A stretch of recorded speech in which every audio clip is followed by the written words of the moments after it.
Voici un court exemple de dénigrement des autres et une petite comparaison.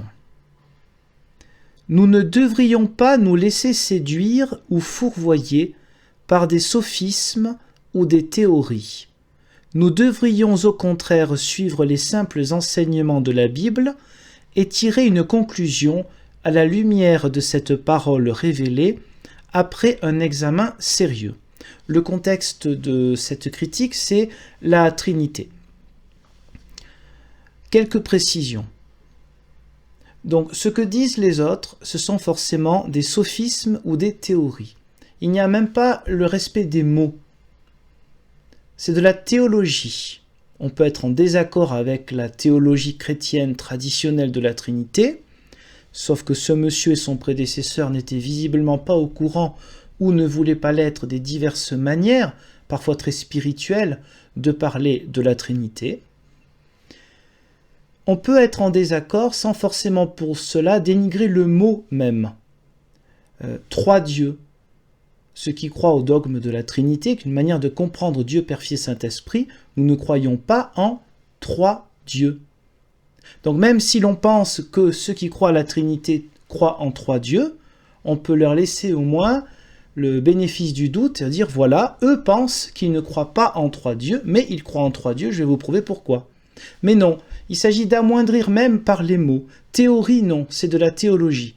Sophisme, bon ben voilà, c'est une attaque. Les exemples concrets, on ne les voit pas. Alors je vais faire maintenant une petite comparaison. Parce que lorsque je parle des dénigrements, et je ne prends qu'un exemple car il y en a beaucoup, et on en a déjà un peu parlé dans sûrement une ou plusieurs vidéos du premier livre de M. Russell. À cela, on pourrait donc répondre, là nous étions à la page 92 de la Harpe, livre de M. Rutherford. On pourrait répondre, mais enfin le dénigrement en 1921, n'est-ce pas quelque chose de courant au sein même du monde chrétien? Il n'y a pas encore, loin s'en faut, l'unité des chrétiens. Alors, ce n'est pas effectivement l'amour fou entre catholiques et protestants encore en 1921. Mais cependant, il commence à y avoir quelques liens. Il y a quelques petites conférences locales. Il y a des choses qui se font les uns avec les autres. Il y a déjà le début d'une espérance, d'une certaine unité. Et puis, au niveau du protestantisme, d'églises qui sont différentes mais qui ont la même racine, il n'y a pas forcément ce dénigrement, ce n'est pas vrai. Je vais prendre un exemple qui est français et qui date de 1859. 1859, c'est le troisième centenaire donc de la confession de foi de La Rochelle. C'est un petit peu la naissance officielle, texte important, du protestantisme français, de l'Église réformée de France. Donc pour faire très vite, la branche calviniste, même si le mot n'est pas bon, mais pour faire vite. Et puis là, donc, nous avons en 1859, pour cette grande fête, dans les églises réformées de France, un message qui vient de l'inspection de Montbéliard, c'est-à-dire l'église luthérienne. Aujourd'hui, en 2021, nous sommes une église avec ces deux traditions. Église unie. 1859, quelques extraits, pour vous montrer le ton. Et est-ce qu'il y a du dénigrement entre deux églises qui pourtant sont différentes?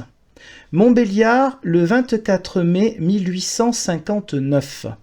Donc nous sommes dans ce livre, voilà, Jubilé séculaire de la Réformation en France, page 23 et on va voir 23, 24, 25. Messieurs, donc ce sont les, on va dire un petit peu c'est le comité un peu directeur de l'église luthérienne de Montbéliard qui s'adresse à l'église réformée de France.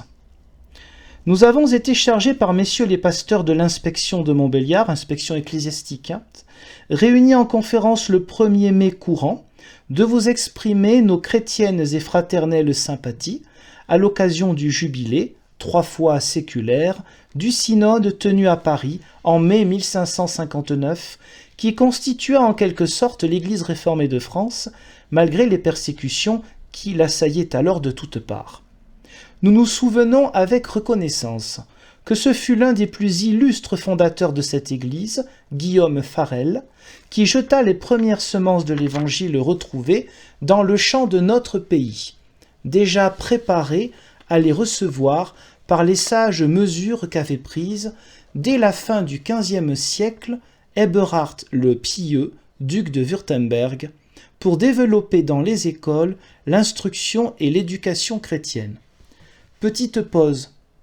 Donc nous avons là les membres d'une église protestante luthérienne qui s'adresse aux membres de l'église protestante réformée. Deux branches différentes aujourd'hui unies. Et ce dans la plupart des pays dans le monde. Qu'est-ce qu'ils nous disent ici? Donc ils parlent de l'historique de Montbéliard qui a commencé avec des réformateurs de tradition entre guillemets calviniste, je vais un peu vite. Ensuite, c'est devenu luthérien. Pour des histoires de politique, c'était le prince. Ce sera dit d'ailleurs de manière simple, ce sera dit après. Mais qu'est-il indiqué ici? Les sages mesures qu'avait prises Eberhard le Pieux, duc de Wurtemberg, à la fin du XVe siècle. Donc, il est noté ici des choses très positives avant la réforme.